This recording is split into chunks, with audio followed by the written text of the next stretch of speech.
Okay, today I'm going to be showing you how to do a switch on a PlayStation 1 to play burnt PS1 games, also known as PSx to some.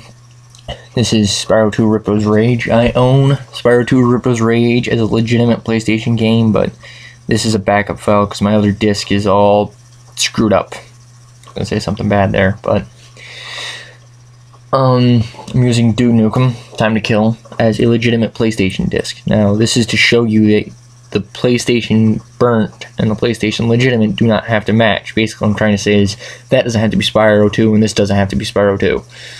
That can be Spyro 3, and this can be Duke Nukem, and it'd still work. Now, if you do this trick right, which may take a few tries, don't get discouraged after the second try it doesn't work, because I'm still working on it myself. You're going to use something to pinch the catch. This is what I use right here. Pretty simple, just a little piece of steel. You're going to wedge that there where the catch from the lid catches on the open. You're going to want to make sure that that doesn't interfere with your disc, otherwise it's going to screw the disc reading up. Now, the laser, don't look directly in the laser because of the radiation, even though the laser is weak, and that's the reason why you have to use CDRs and not CDRWs, because the CDRWs are too thick for the laser to read. But it does still go off radiation, you still should be careful. The driver on this is magnetic, or at least so I believe. That means that stopping it doesn't really do that much damage to it. However, I have heard mixed stories about that, and if you don't want to trust it, then don't trust it and don't do this. My PlayStation 1 is completely and totally unmodded. That means that this is completely factory. This is the reason why I have to do the switch to play my burnt games. Alright, I'm gonna go through the steps here, but I'm gonna show you this. I'm gonna leave a link in the description that goes step by step. The link will go to a site that somebody else has written, and I will leave full credit to that person in the description. As a disclaimer towards Sony Entertainment America, I do not in any way, shape, or form condone illegally downloading video games off the internet. I do, however, condone getting backups of your games if they are ruined. That is completely and totally logical, especially if you're like me and you have bad luck. Alright, here we go. Wait for it to speed up.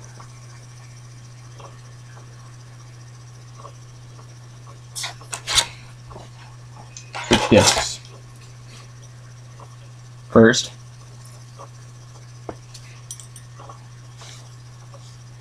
second, slow down. Switch discs again.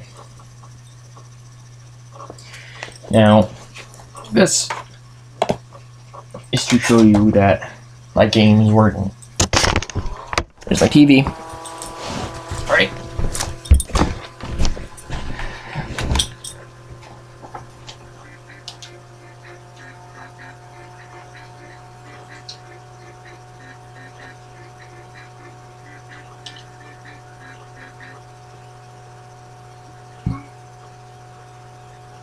Keep in mind this is Spyro 2 Ripto's Rage.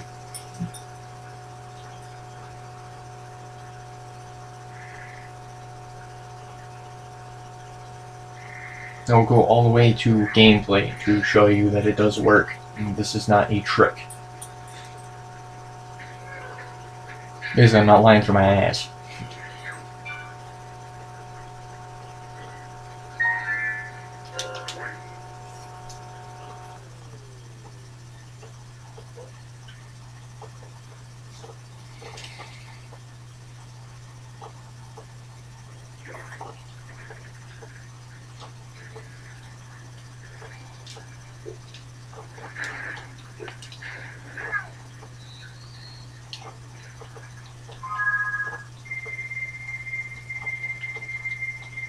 Alright, there you go.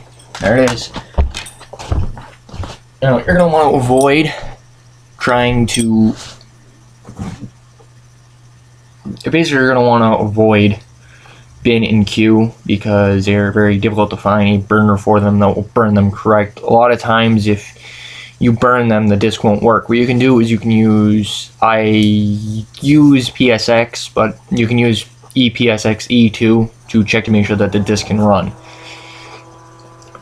And if it doesn't run, in PSx there's a dialog box and tells you ISO 9660 header is wrong. That usually means that you burnt the files and the files didn't burn. Either it didn't burn all the bin and queue, or it didn't burn the ISO right. And I don't know how to fix that. You'd have to go look through the internet, Google it, I would suggest. That's pretty much it. I mean, I can leave you a couple of links in the description to help you through this, but I mean, basically that's all I can show you. I'm sorry that my webcam sucks. I don't have any other way of recording a video this long. I'm sorry about all the talking, but I had to get through all that crap.